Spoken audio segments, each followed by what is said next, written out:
Time now to ask the expert. Here to answer your questions about supporting children's mental health is family therapist Julianna Lyddon. All right, our first one is from Tammy. I have a feeling my teen is struggling with mental health, but I have no clue how to even begin the conversation.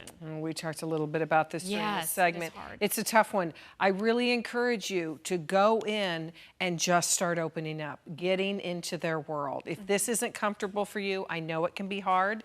But just starting out by saying, hey, you know what, honey, I'm seeing that there's something different happening here. Maybe you're pulling away. Maybe you're changing a little bit and are more withdrawn. Whatever it is, point it out in a gentle way and see if you can get them to kind of come into the conversation. I like that. Thank you for an example like that too. Audrey from Chandler says, what are some warning signs that I should look for?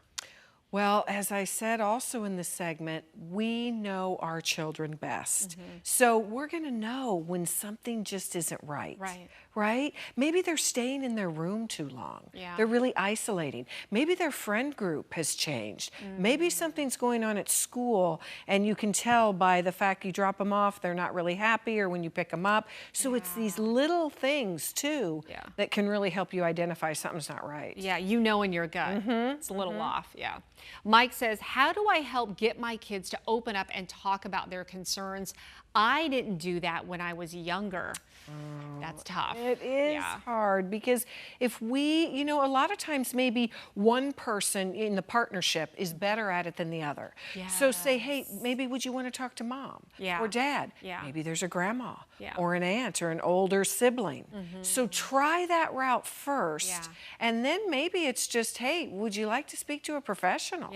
Because, you know, we're just not meeting. But again, just do it. Just try it. As hard as it is. Practice before, right? Say to your partner or friend, hey, I'm going to go into the room and I'm going to say this. What do you think? Because the tone and like the different relationship dynamic can it can depend. Maybe your child doesn't feel comfortable going to that particular, you know, family member. That's right. It can be awkward for adults. You know, this isn't easy. Absolutely. Nikki says, should I look through my kid's diary or phone and texts to see how they're really feeling?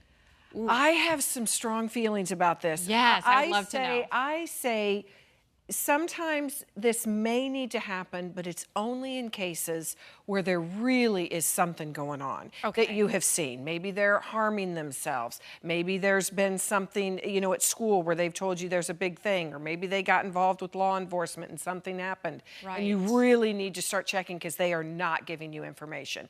But I do believe kids deserve privacy, just like we do. And if we are going to try to build a mutual respect, we earn it, right? And it goes both ways. So sometimes as parents, we need to do it. But I just think it needs to be very measured, and you need to really have a good reason. Oh, that is really tough. All right. Heather from Prescott Valley says, my 17-year-old son has expressed a need to speak to a therapist. He struggles with anxiety and an overactive mind.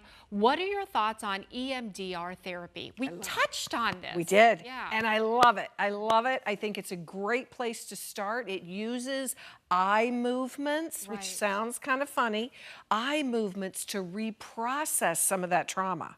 So it's a beautiful, wonderful therapy. People get amazing results.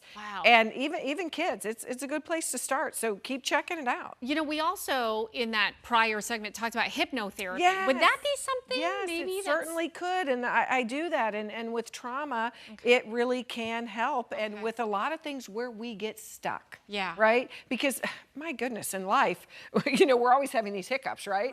So anytime we can go back and kind of look at that and isolate it, and a lot of it's held in that subconscious mind. So good thought there. And maybe the therapist would have, you know, a suggestion like this would be better for your son. This would be better. Talk about it. Julianna, thank you so very much. Our in-studio